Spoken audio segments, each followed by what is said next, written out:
It was dusk when suddenly the wind turned.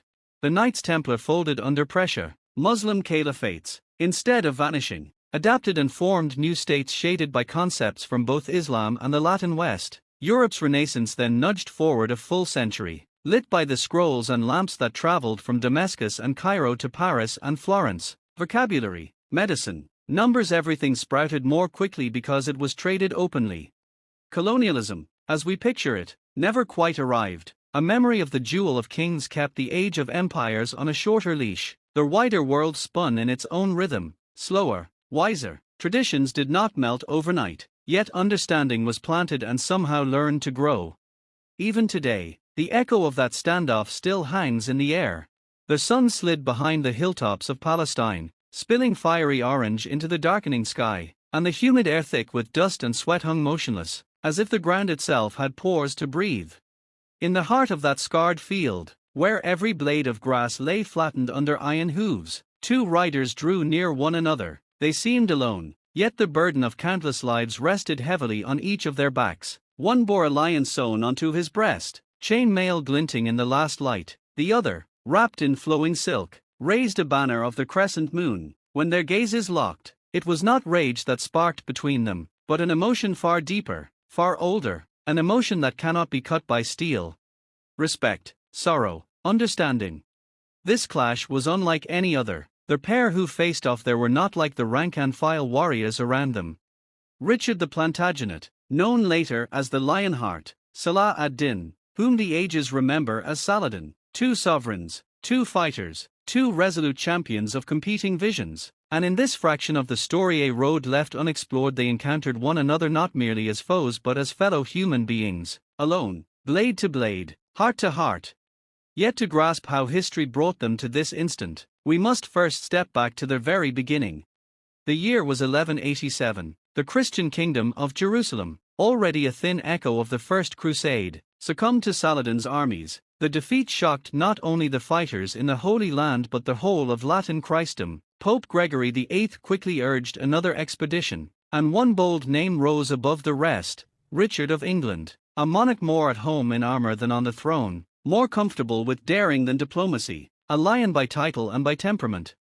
Saladin represented a different sort of leader, a faithful Muslim. He welded divided realms into a single front and earned his position through talent rather than privilege. He was no massacre-hungry tyrant. Even amid siege and slaughter, he still weighed mercy and honor.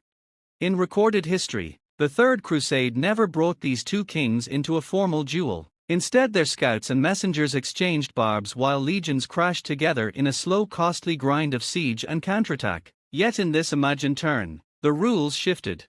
After months of unending warfare, sieges, breakout skirmishes, truces fraying and snapping, something inside both monarchs finally snapped. Maybe the endless toll of dead souls, the sight of children gasping out prayers for God, or the blackened earth itself begging for stillness pushed them to this moment. Whatever the cause, the two rival kings stumbled into their shared moment of truth.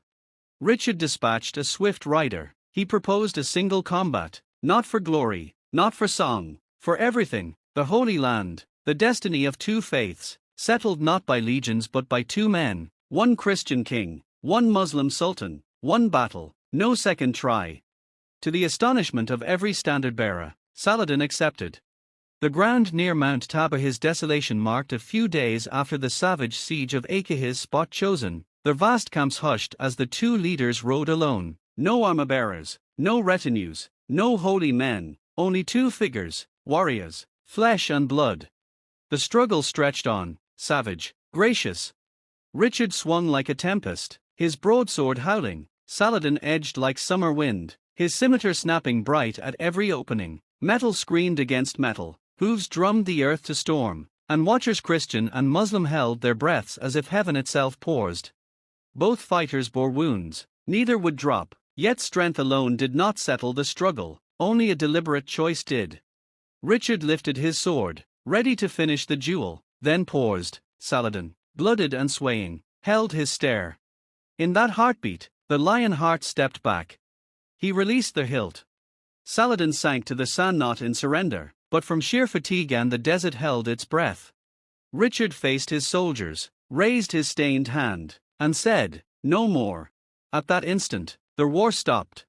It was not the calm sealed by parchments or stamped with crowns, it meant more, a peace inked in sweat, blood, and unexpected mercy. Without speaking, Saladin stood, and the two adversaries clasped arms. They chose brotherhood over hatred and broke the chains of their age. That single act sent ripples through time like a stone in still water. The Crusades ground to a halt. The Third Crusade became the final chapter. Jerusalem was named a shared haven, welcoming all beliefs. Pilgrims of every creed traveled safely. Trade thrived between East and West, not by swords but through common hands.